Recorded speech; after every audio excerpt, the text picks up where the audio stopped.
Right, in what was billed a potential fight of the year when two undefeated boxers, Ryan Garcia and Gervonta Davis, met in Las Vegas, it lived up to expectation as Tank maintained his unbeaten record by defeating King Ryan by TKO in the 7th round. Joining us now to dissect the fight is Ring Magazine reporter Ryan Songalia. Ryan, good morning.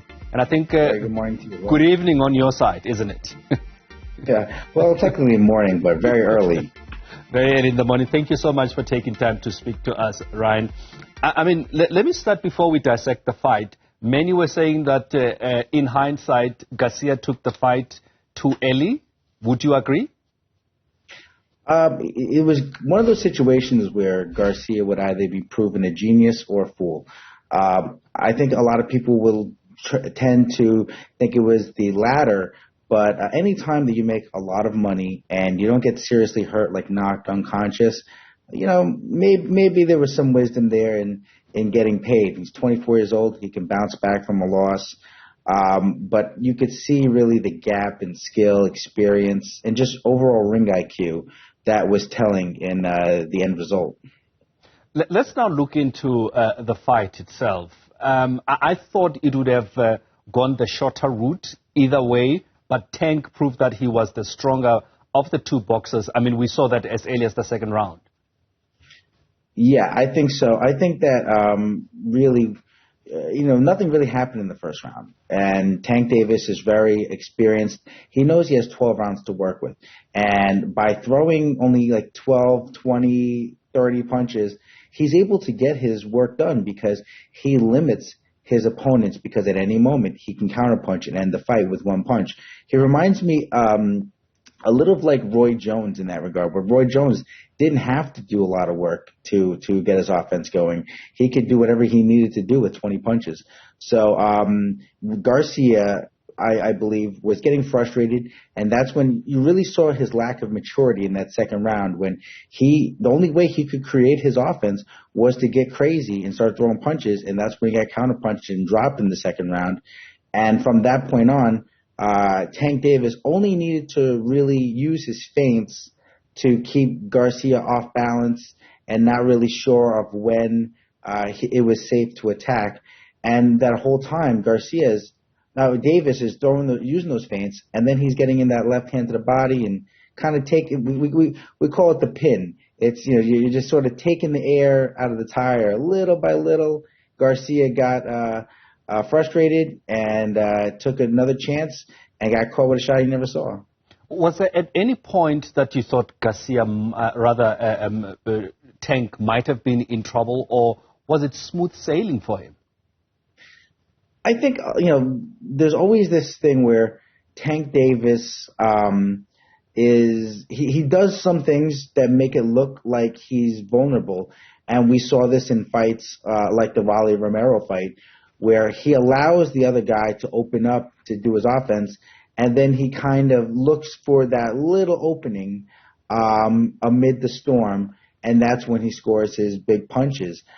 He was doing that against Ryan Garcia.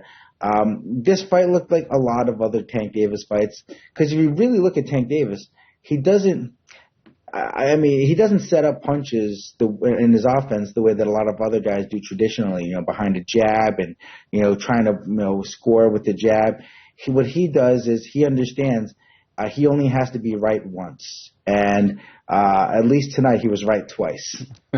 So looking at Garcia, in the second round you could see he started using his jab a little bit more. He was the taller, he's got the better reach. But what do you think went wrong as far as his tactics are concerned? Because I would have expected somebody who's taller and has got great hand speed to at least try to keep Tank as far as possible using his reach. But he just couldn't create that space between himself and Tank.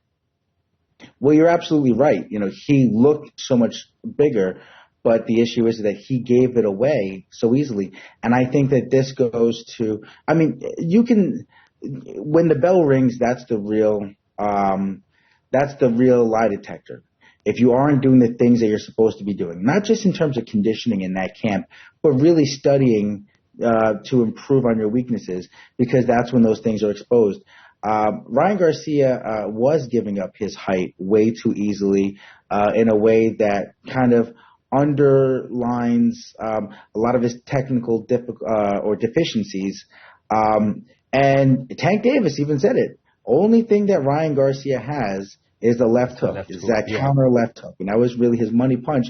And then what happens when the bell rings? Ryan Garcia goes out there and for 6 rounds tries to land a counter left hook that never lands. And he was really selling out to try and land that punch instead of like really setting up his jab, dialing in that right hand, that straight right hand against a southpaw is usually a very effective punch. Now, of course, after the right hand, then you have to come back with the hook because really the killer, a lot of people say the straight right hand is the killer of southpaws. It's really the left hook that follows it that tends to do the most damage. He was throwing one punch at a time, and then when he would open up, he would be very sloppy, and you could see it coming a mile away that Tank was going to finish him. And I mean, that goes also to show the amount of work that was done by Tank's camp, in that they knew that the left hook, once you nullify that left hook, there's nothing else that Garcia brings to the fight. And you could see going into round 5, 6, he was a bit frustrated because his, I guess, money punch was not working for him. Yeah, you really could see that. And that really just goes to, like, just Garcia's lack of experience at the top levels of professional boxing. Not to say that Tank Davis has the greatest resume either. I think Tank Davis is a bigger star commercially than he is in terms of having a great resume as a champion. But Ryan Garcia just hasn't been fighting those kind of guys. And, Calvin Ford has been the trainer of Gervonta Davis since he was a little boy. Tank Davis has jumped around to different trainers, and that sort of instability, to me, usually tells, because I actually am an amateur boxing trainer too, but that usually tells me that this is a guy that has a hard time taking instruction, learning new things, and being corrected. He doesn't, that's usually what that means when you see guys jumping around a lot. So I think that's what really showed, in that you had a guy who was very complete in what he does. What Tank Davis does, he's very secure in it.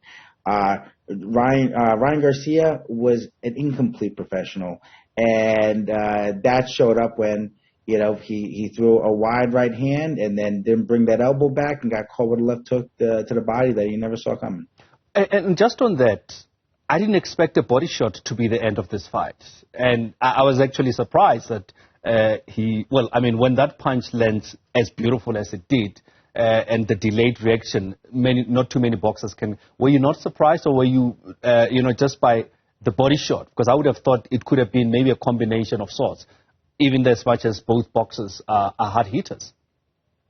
Yeah, I was actually thinking that it would be a headshot usually.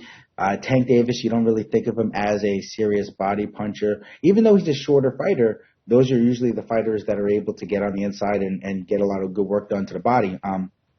But what that punch reminded me of was some years back, maybe like 16 years ago, a fighter by the name of Jerry Peñalosa was losing every second of the fight against Johnny Gonzalez.